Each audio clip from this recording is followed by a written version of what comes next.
Okay, so if we come to our source directory, we have our Redux folder and we have our store, right?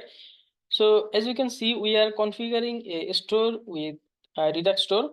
So if you are not up to this level of the bootcamp, do not have to worry, you will get this eventually.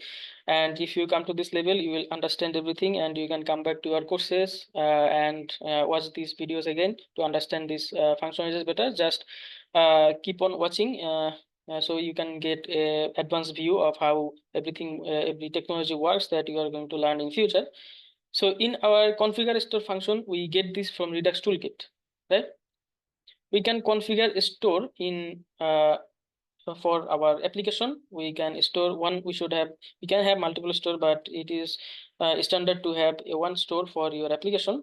So we are going to declare a store with our configure store. This store is going to have all the states, the common steps, states that you are going to use throughout all of your components. So inside that we have reducers. Okay, so what are reducers? Reducers are functions that has access to your states. That means reducers can state your update your states. So without reducers, your Redux stores are immutable. So that means you cannot mutate your Redux stores without using reducers. So how are reducers used? We make some actions and call those actions to make our reducer functions. So after we are setting up the DevTools tool, we are going to need the DevTool to watch about our store and steps. So after configuring a store inside our reducer, you can see we have a reducer called auth. That means this is the naming convention that we are using. This is the reducer's name of the reducer, and this is our this is the name of the state that all the states under our auth slice is going to be inside our auth reducer. And what is our auth slice doing? Let's go to our auth slice. Okay, that's not it. Okay. So this is our auth slice, right? We are setting up a initial state. We are setting up is authenticated. It authenticated means if the user is authenticated. So we can handle that. If the user is authenticated, we know that she is logged in, and we will allow them some features. And we can set up is success true, is loading true, is error, and a message. Okay, this is the initial state. So according to your project structure or how you want to manage your data, your initial state can be anything.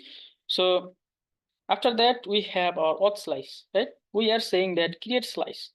So create slice will actually include everything in your Redux, like your initial state, the name of the reducer, and your reducers. And we also have extra reducers. We're going to touch upon extra reducers in a moment. So what are the reducers? As I said earlier, reducers are functions that has access to your Redux store.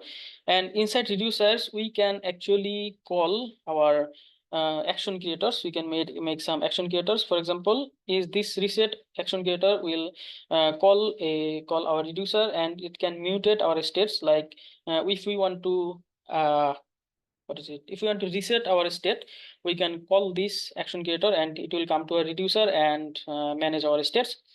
And we have also a set reducer action that will set our authenticated is authenticated state to anything we get from the action.payload.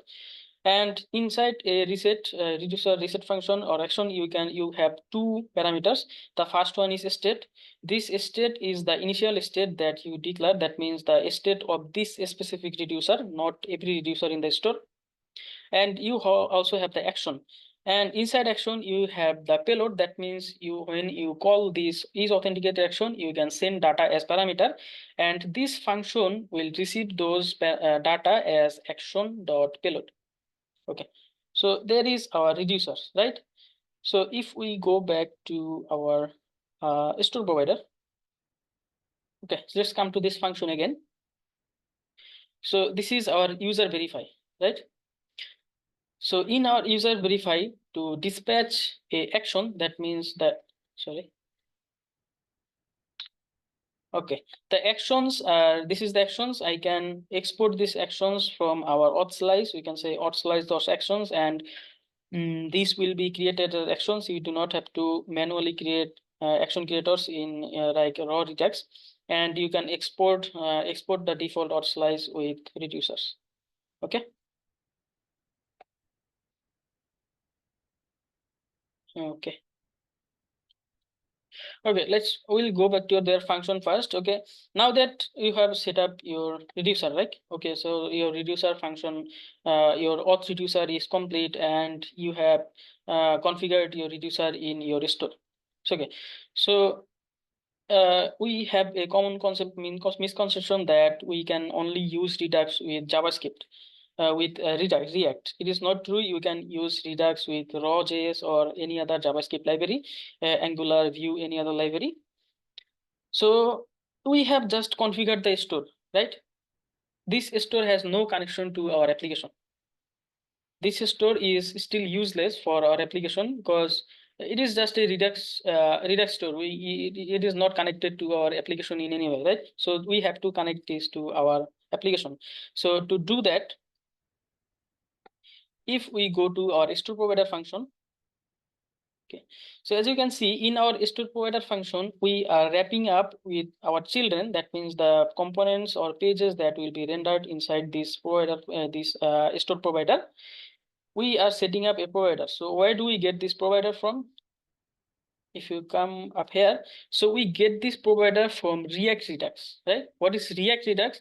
React Redux is another package provided by Redux, so that we can integrate the Redux state with our React state. That means standalone Redux won't work with your application. If you want to integrate your Redux states and React states together, you have to wrap it up in a provider, and inside a provider you can pass it as store. So if you pass it as store and render all your children or your pages inside the provider, now all of your pages or components will have access to this store. So, okay, let me explain this to you again. You have Redux setup in your store. You have your reducers and your actions. So after that, you have to connect it with your Redux. So to React, so to do that, we have our React Redux, which will connect our Redux stores and our React stores states. React states are very different from Redux states. They are separate thing, but to make them work together, we have to wrap up our store in a provider, and as inside this provider, we are going to render all of our children. That means all of our pages.